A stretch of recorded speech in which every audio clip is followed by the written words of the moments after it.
Grandes vozes. Os mais jovens locutores, radialistas, que vieram sucedendo a gente nos tempos, devem pensar assim: o que esses veteranos ficam sempre falando? Oh, fulano tinha uma grande voz, fulano tinha uma voz muito bonita, fulano era um grande locutor e tal. Então, eles acham que a gente está querendo se endeusar ou qualquer coisa, porque hoje raramente você ouve grandes vozes de locutores no Brasil, posso dizer, né? Inclusive na televisão.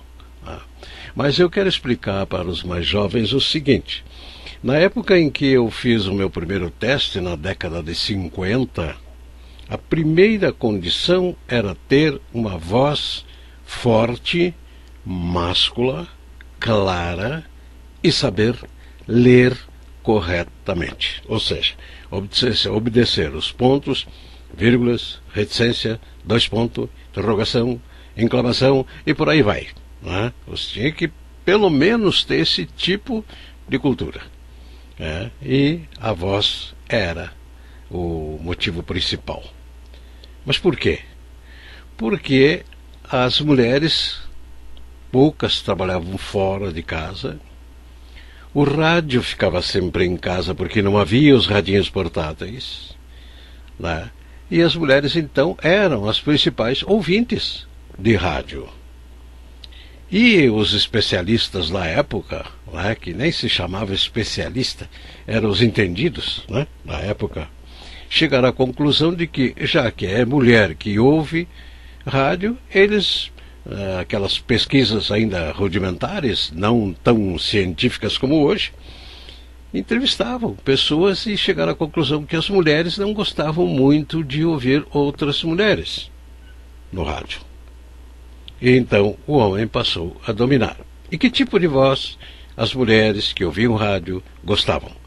Uma voz forte, máscula, consistente, porque aí elas criavam na imaginação aquele homem ideal. Aquele homem ideal, porque ela não tinha imagem dele, só ficava ouvindo a voz dele, podia imaginar o que quisesse. E ele marcava pontos na audiência, que era conferida através das cartas recebidas.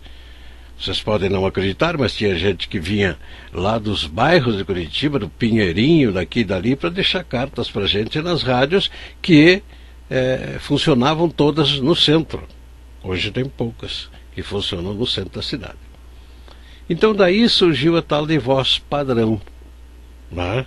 Por quê? Porque não se exigia, não era necessário ter um conhecimento intelectual muito alto, aquela coisa, ser um cara bem informado, nada disso. Por quê? Porque raramente se fazia uma entrevista, ninguém fazia entrevista em rádio, né? Não havia essa entrevista, não havia apresentadores, não existia essa função no rádio, você era locutor, né? Você era locutor comercial, ainda diziam, porque você recebia a relação de todas as músicas que iam tocar durante o seu horário. Então, se você entrava às 9 e saía ao meio-dia, tinha lá uma listagem mimeografada. Pesquisa aí para saber o que é mimógrafo. Mimeógrafo.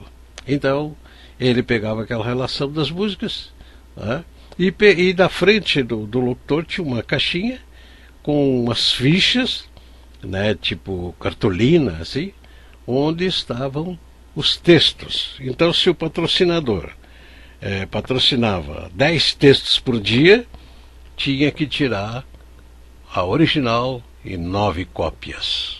Né? E aí distribuir dentro daquela caixinha por horário. Então ele patrocinou dava um trabalho danado para o pessoal do comercial. Se ele patrocinou um texto entre 9 e 10 e depois só do meio-dia a 1, ele tinha que colocar ali. Tinha aquela ficha, tipo fichário, né? Esse ficháriozinho, né?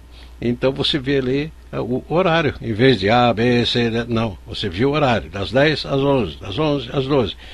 Invariavelmente os mesmos textos. Mas você tinha que ler ao vivo, porque não havia gravador, não havia as famosas cartucheiras que surgiram depois, que você podia gravar, né? E deixar lá, e o operador automaticamente colocava no ar. Bem lá atrás, no tempo da voz padrão, era lido assim. Você, para dar uma saidinha dentro do estúdio, para ir ali no banheiro, para ir ali tomar um cafezinho, você tinha que ser durante a execução de uma música que você tinha anunciado. E as músicas invariavelmente duravam de 3 a 3 minutos e 15, 20 segundos. Então você tinha esses 3 minutos para fazer qualquer coisa que você precisasse fazer fora do estúdio. O restante você ficava ali no estúdio. Abria a porta e ficava conversando com o operador, né? Aí ele fazia um sinalzinho com o dedo, ó, vai lá para dentro que vai terminar a música. Aí então terminava a música, você anunciava a música, você dava a hora certa, você lia toda a publicidade do horário e anunciava a próxima música. Era isso que se fazia no rádio. Então se exigia a voz padrão.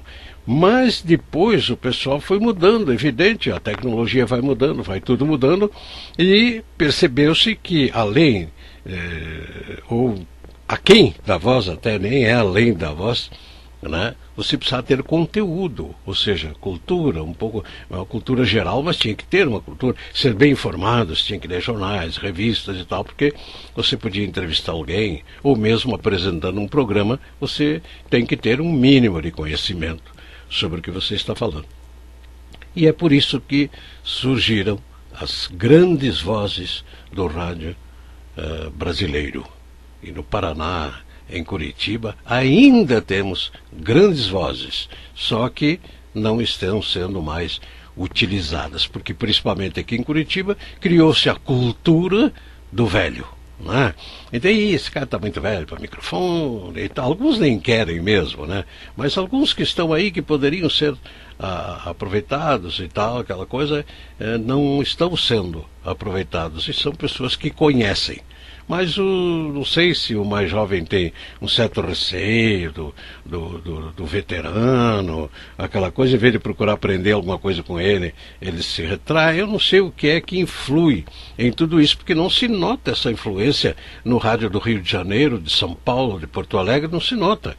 Né? Não sei lá no Nordeste, por lá, não sei, mas essas 3 capitais eu sei, porque eu trabalhei em Porto Alegre e seguidamente estou ouvindo ainda, né? Claro, ele não está fazendo aquela locução, não está fazendo programa de 3 horas, nada, mas ele está apresentando crônicas, ele está fazendo um comentário, como o Braga Gastal em Porto Alegre fazia o 2 dedos de prosa, e meu comentário está ficando muito comprido, mas aguenta firme aí que eu já vou terminar. Então, é isso que eu queria colocar para vocês. Por isso nós achamos grandes vozes, aqueles companheiros que tinham grandes vozes. Se não tivesse, ele não entraria para o rádio naquela época. Hoje, entra.